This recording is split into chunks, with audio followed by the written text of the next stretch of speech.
সবাই দেখে আসছে কলেজে, ভূতা গেঞ্জিওয়াল আসছে। কিরে ভাই, আজকে সূর্য কোন দিক দিয়ে উঠছে? এই ফকিরে লেট করে কলেজে আসলো যে। কি রে প্রিমিস, তোর কি আর জামা কাপড় নাই? প্রতিদিন এক জামা কাপড় পরে আহস, তোর কি একটু লজ্জা করে না রে? কলেজে তো কত মেয়েরা আসে, একটুখানি তো শরম কর। প্রিমিস সকাল সকাল ঘুম থেকে উঠে শহরের সবচেয়ে বড় ব্যাংকে গিয়েছিল, তাই সেখান থেকে ব্যাংকের কাজ শেষ করে আসতে আসতে কলেজে লেট করে ফেলে। প্রিমিস কখনো কলেজে দেরি করে আসে না, তবে আজকে যেভাবেই তাকে তার জামা কাপড় নিয়ে অপমান করলো সেটা তারা প্রতিদিন করে থাকে। তাই প্রিমিস কিছু না মনে করে সে তার বেস্ট ফ্রেন্ড দিবসের সাথে গিয়ে বসে। আর এরপর ঠিক তখনই ওইখানে আসে প্রিমিসের গার্লফ্রেন্ড সুনাইরা, আর তার সাথে থাকে সুনাইরার বয়ফ্রেন্ড রাসেল। যদিও সুনাইরা এখন প্রিমিসের গার্লফ্রেন্ড না, কারণ গতকালকেই তাদের ব্রেকআপ হয়েছে। আর তাই রাসেল আর সুনাইরাকে একসাথে দেখে প্রিমিসের বন্ধু দিবস বলে, আরে ভাই প্রিমিস, কি হইতাছে এগুলা? সুনাইরা রাসেল একসাথে কি করে? তোদের মধ্যে আবার কিছু হইছে নাকি?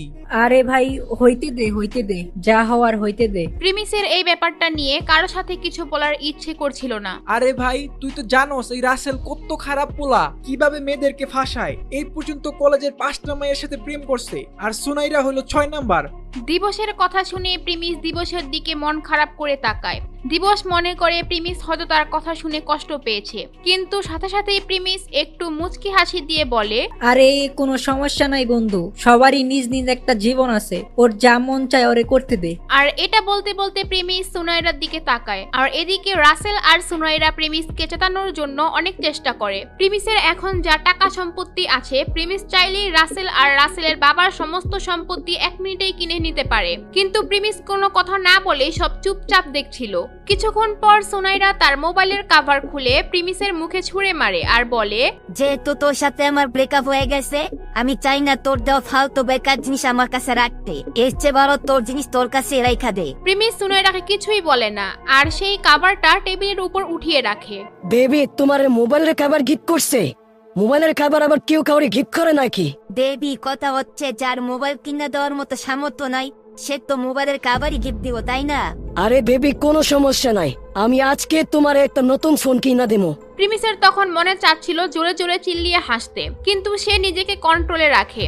আর এদিকে সুনাইরা আর রাসেল প্রিমিসকে চেতানোর জন্য চেষ্টা করেই যাচ্ছে, কিন্তু প্রিমিস সেটা বুঝতে পারে এটা তারা ইচ্ছে করে করছে। প্রিমিসের নিজের জন্য কোনো কষ্ট হচ্ছিল না, কিন্তু সুনাইরার জন্য তার আফসোস হচ্ছিল। সুনাইরা যদি আর 2-1 দিন ধৈর্য ধরতো, তাহলে প্রিমিস তার জন্য একটা মোবাইলের পুরো দোকান কিনে দিতে পারতো। ভাই এইসব কি হইতাছে? তোর সামনে এত কিছু হইতাছে, তুই মুখ বুঝে বসে রইছ। তোর কি একটু রাগ হইতাছে না? না রে ভাই, যা হইতাছে ভালোই হইতাছে, আর যা হবে তা তো ভালোর জন্যই হবে, বাদ দে। এরপর রাসেল আর সুনাইরা প্রিমিসের দিকে তাকিয়ে দেখে যে প্রিমিস বেশ হাসি খুশি আছে। তারা প্রিমিসকে জেতানোর জন্য কত চেষ্টা করলো, কিন্তু প্রিমিসের এমন ভাব ধরে বসেছিল যেন তাদের মধ্যে কোনো সম্পর্কই ছিল না। তারপর তারা প্রিমিসকে আরো জেতানোর চেষ্টা করে। তাই এইবার প্রিমিস বলে, সুনাইরা, তুমি এগুলা কেন করতেছো? তুমি এখানে কি বোঝানোর চেষ্টা করতেছো? এই কথা শুনে সুনাইরার বয়ফ্রেন্ড রাসেল চেতে যায়, আর সে রেগে বলে, এই ফকিন্নির পোলা, চুপ কর।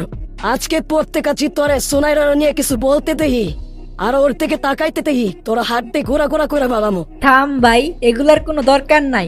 না আমি ফালতু জিনিস দেখি, না আমি ফালতু জিনিস নিয়ে কথা বলি। এই কথা শুনে তো রাসেল আরো রেগে যায়। আর এইদিকে প্রিমিসের কথা বলা দেখে তার বন্ধু দিবস তো একেবারে অবাক হয়ে যায়। যেই ছেলেটা এতদিন চুপচাপ ছিল, সে এত কথার জবাব দিচ্ছে আজকে। আর এইদিকে সুনাইরার বয়ফ্রেন্ড রাসেল তো একেবারে রেগে আছে। প্রিমিসকে মনে হয় মাইর দিতেই আসবে, ঠিক তখনই ক্লাসে আসে একটা মেয়ে, আর সে বলে, সুনাইরা, কি হচ্ছে এগুলা? তুই রাসেলের সাথে কি করিস? প্রিমিসের মতো একটা ভালো ছেলেকে ছেড়ে তুই রাসেলের মতো লাফাঙ্গা একটা ছেলের সাথে গেছিস? ছি সুনাইরা, ছি। পাখি, তোর মুখ সামলায় কথা বল, তুই কারে কি বলতেছস?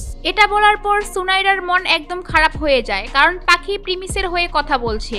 আপনারা হয়তো ভাবছেন এই পাখি আবার কে? পাখি হচ্ছে সুনাইরা আর প্রিমিসের বন্ধু। প্রিমিস আর সুনাইরার মধ্যে যখন ঝামেলা হতো, এই পাখি তাদের মিল করিয়ে দিত। আমি যা বলতেছি ঠিকই বলতেছি। সিরিয়াসলি, তোর লজ্জা থাকা দরকার ছিল। আমি কোনোদিন ভাবি নাই তুই এমন হবি। প্রিমিসের মতো ছেড়ে তুই আর কোথাও পাবি না। এগুলা শুনে রাসেল আর কিছু বলতে পারে না, একদম চুপ হয়ে যায়, কারণ পাখি যা বলছিল তা একদম সত্যি কথা ছিল। এরপর পাখি প্রিমিসের সামনে গিয়ে সুনাইরাকে বলে, তুই এত তাড়াতাড়ি সব কিভাবে ভুলে গেলি? তুই যখন অসুস্থ ছিলি তোর জন্য ও খাবার নিয়ে যাইতো, তোর কলেজের অ্যাসাইনমেন্ট করে দিত, তোর সবকিছু গিফট দেওয়ার জন্য কত কষ্ট করে টাকা জমাইতো। পাখির মুখে এই কথা শুনে সুনাইরা চুপ হয়ে যায় আর প্রিমিস তার মাথা নিচু করে ফেলে। আর সুনাইরার কথা মনে পড়ে যায় তার। প্রিমিস সুনাইরাকে অনেক ভালোবাসতো। প্রিমিসের কাছে হয়তো তেমন টাকা ছিল না, কিন্তু সে সুনাইরাকে খুশি রাখার জন্য তার সাধ্যমতো চেষ্টা করত।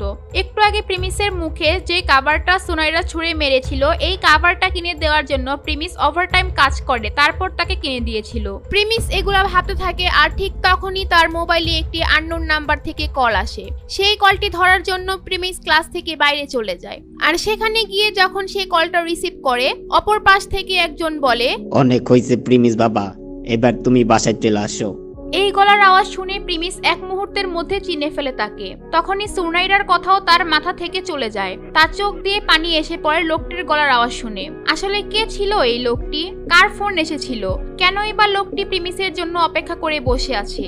লোকটির গলার আওয়াজ শুনে প্রিমিসের কেনই বা চোখ দিয়ে পানি চলে আসে? এগুলো জানতে চাইলে দিবস গেমিং এর ইউটিউব চ্যানেল সাবস্ক্রাইব করে নোটিফিকেশন বাটনটি বাজিয়ে রাখেন। আর আপনারা যদি পরবর্তী পার্ট দেখতে চান তাহলে কমেন্ট করে জানান। আর হ্যাঁ, ভিডিওতে লাইক দিতে কিন্তু ভুলবেন না। আর যারা আগের পার্টগুলো দেখেন নাই তারা এই স্ক্রিনের মধ্যে ভিডিও দেওয়া আছে, এইখানে গিয়ে দেখে আসতে পারেন।